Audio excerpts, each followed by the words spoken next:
जय श्री कृष्ण दोस्तों, life style with God में आपका स्वागत है। दोस्तों, यहाँ पर हम श्रीमद् भगवत गीता के चौथे अध्याय का अध्ययन कर रहे हैं, जिसका नाम ज्ञान कर्म संन्यास योग है। आज हम 40वें श्लोक का अध्ययन करेंगे।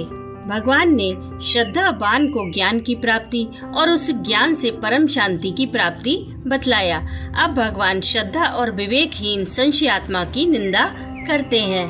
अज्ञाश्चा श्रद्धानश्चा संशयात्मा विनश्यति नायम लोकोस्ति ना परो ना सुखम संशयात्मनः। चौथे अध्याय के 40वें श्लोक में भगवान श्री कृष्ण अर्जुन से कहते हैं कि विवेकहीन और श्रद्धा रहित संशय युक्त मनुष्य परमार्थ से अवश्य भ्रष्ट हो जाता है। ऐसे संशय युक्त मनुष्य के लिए न यह लोक है, न परलोक है और न सुख ही है। विवेकहीन और श्रद्धा रहित संशय युक्त मनुष्य परमार्थ से अवश्य भ्रष्ट हो जाता है। इस कथन से क्या भाव दिखलाया गया है, जिसमें सत्य असत्य और आत्मा अनात्मा पदार्थों का विवेचन करने की शक्ति नहीं है।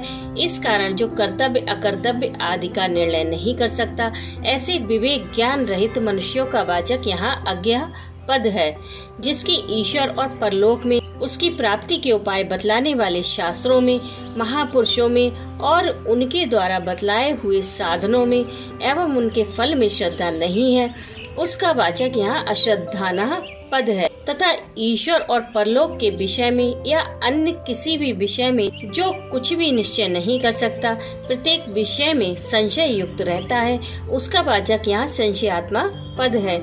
इस कथन से भगवान ने यही भाव दिखलाया है कि वेद शास्त्र और महापुरुषों के वचनों को तथा उनके बतलाए हुए साधनों को ठीक ठीक न समझ सकने के कारण तथा जो कुछ समझ में आवे उस पर भी विश्वास न होने के कारण, जिसको हर एक विषय में संशय होता रहता है, जो किसी प्रकार भी अपने कर्तव्य का निश्चय नहीं कर पाता, हर हालत में संशय युक्त रहता है, वह मनुष्य अपने मनुष्य जीवन को व्यर्थ ही खो बैठता है। उसे हो सकने वाले परम लाभ से सर्वथा वंचित रह जाता है। किंतु जिसमें हर एक विषय को स्वयं विवेचन करने की शक्ति है तथा जिसकी वेद शास्त्र और महापुरुषों के वचनों में श्रद्धा है, वह इस प्रकार नष्ट नहीं होता।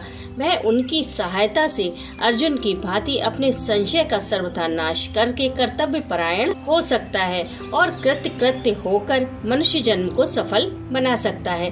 तथा जिसमें स्वयं विवेचन करने की शक्ति नहीं है, ऐसा अज्ञ मनुष्य भी यदि श्रद्धालु हो तो श्रद्धा के कारण महापुरुषों के कथनानुसार संशय रहित होकर साधन परायण हो सकता है और उनकी कृपा से उसका भी कल्याण हो सकता है। परंतु जिस संशय युक्त पुरुष में न विवेक शक्ति है न श्रद्धा ही है, उसके संशय के नाश का कोई उपाय नहीं रह जाता। यानी कि संशय युक्त मनुष्य वेद शास्त्रों में और परमात्मा के तत्व में पूरी तरह से विश्वास नहीं करता और अपने मनुष्य जीवन को व्यर्थ ही खो देता है। और जिसके अंदर श्रद्धा है, विवेक नहीं है, वो व्यक्ति भी महापुरुषों के पास जाकर अपनी शंका का, अपनी जिज्ञासा का समाधान कर लेता है और परमात्मा के तत्व का ज्ञान होने पर उसका कल्याण हो जाता है। इसलिए जब तक हम अपने संशय का नाश नहीं करते, अपनी श्रद्धा और विवेक को जागृत नहीं करते, तब तक हमें परमात्मा की प्राप्ति का ज्ञान